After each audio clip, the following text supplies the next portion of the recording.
One thing that I can say, that this experience changed me in a few different ways, but it held me accountable to my own responsibility. It reminded me and reinstated how there's a standard that I should have with people, and I shouldn't just be fucking around with guys that are HIV negative and not on PrEP, because there's this whole education, the thing that I have to do that I quite frankly don't like to do when it comes to people I have sex with. I kind of want them to come equipped and ready and prepared. But I do within community, and in the community work that I do, because I work in the Pride agenda, I don't mind explaining sexuality and the proper way, not proper, but the prepared ways to approach sex and stuff like that. I just personally, when it comes to the guys that I date, I'm a lot more clearer now. And this video and sharing it with my friends and family made it just across the board, had everyone understanding that where I come from when it comes to sex, and that if I am going to be engaging in sexual activities, that I'd rather it be with somebody who's like knowledgeable to a certain extent and just kind of like comfortable with the whole HIV thing.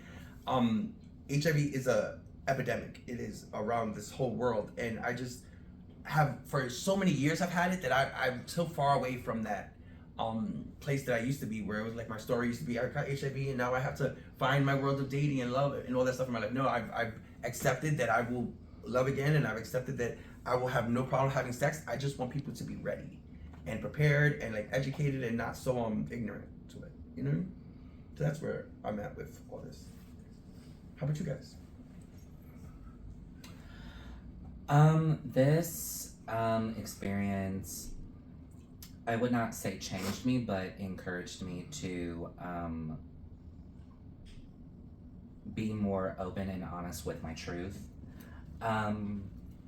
In sharing my experience, which was very well received amongst friends, family, peoples who know me, and I'm very blessed to have such an incredible support system, and have always had amongst friends, family, immediate family, extended family, etc., who or great friends, colleagues, and so on, who applaud me for telling my story, and I think it's somewhat having a happy ending, because we hear a lot of the ones who don't. Do you comfortably have conversations around sex with the people in your support system? I do. Encouraging them to get tested, use protection, PrEP and PEP, telling my story about not just how I became positive, but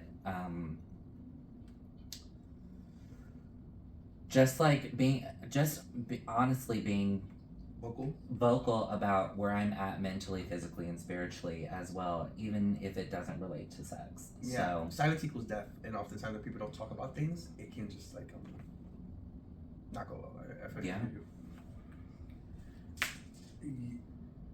Thank you guys for sharing that. Literally, I was listening so intently that I was just like, oh yeah.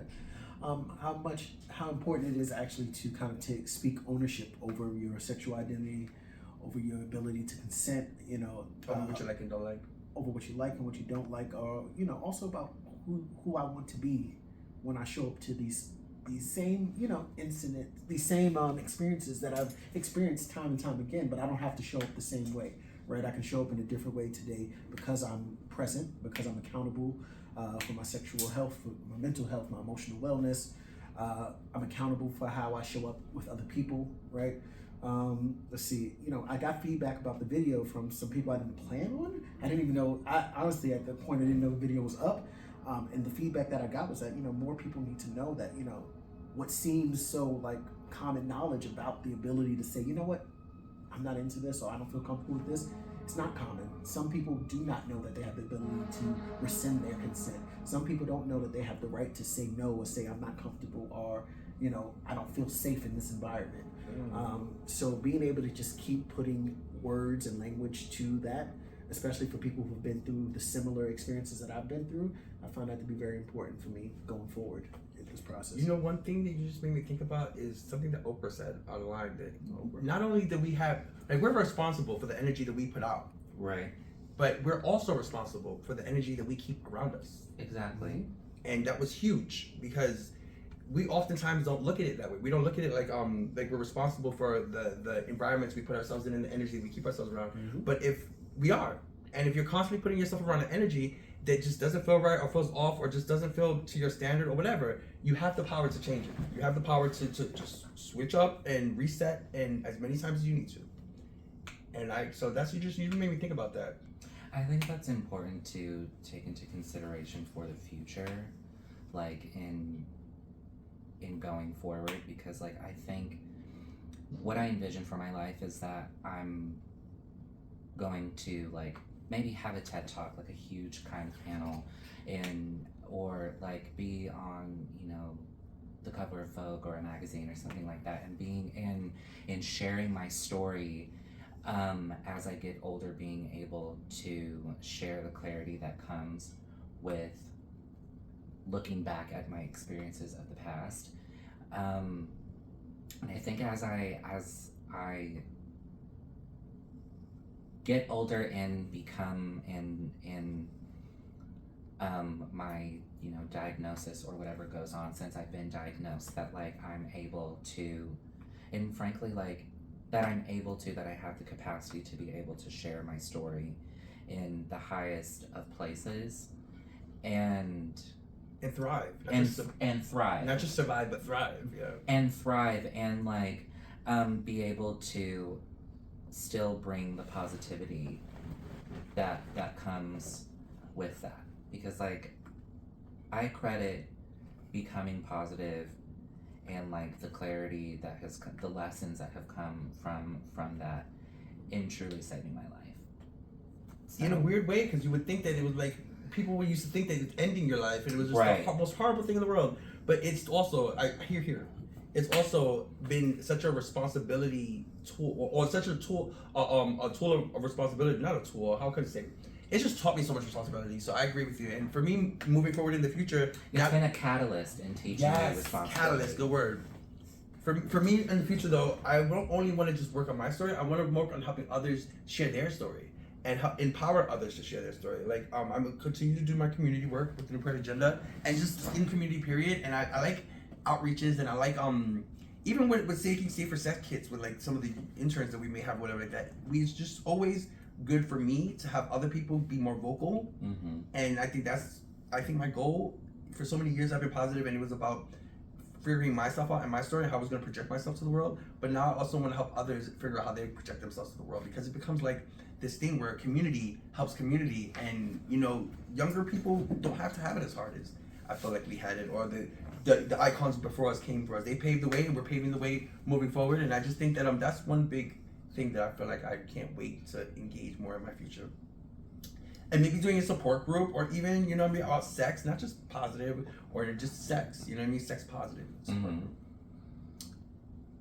What's in the future for you? You know what, Bobby? I think I don't know how much I shared about it in this conversation, but you know, taking the agency to go ahead and get a therapist, get a counselor, get a primary care physician, Professional, you know, get yourself a team to support you in the things that you need help in.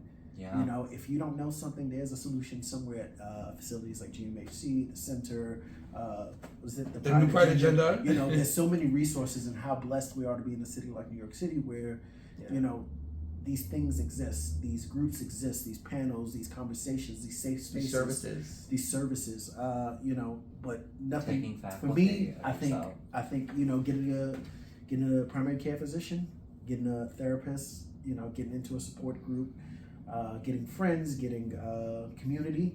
It's made a world of difference, and that's something that I also want to take part in going forward. It's like doing more of these things, giving more back. I like to give back more than I'm taking for things, so I like to show up and be of service in any way that I can. So I think I'm just going to continue down that path. It's been working thus far. Yeah.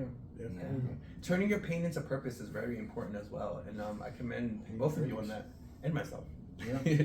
But turning pain into purpose is definitely these stories that we experienced weren't the easiest, and they definitely were hurdles that we had to get through, but we're being a lot more purposeful with them as far as using them as an educational tool. And I just encourage anyone to do the same thing as well. Yeah. Thanks for coming, kids. Thanks, Luna. Thanks for coming. I learned that from Luna. If it wasn't for Luna. Bye now.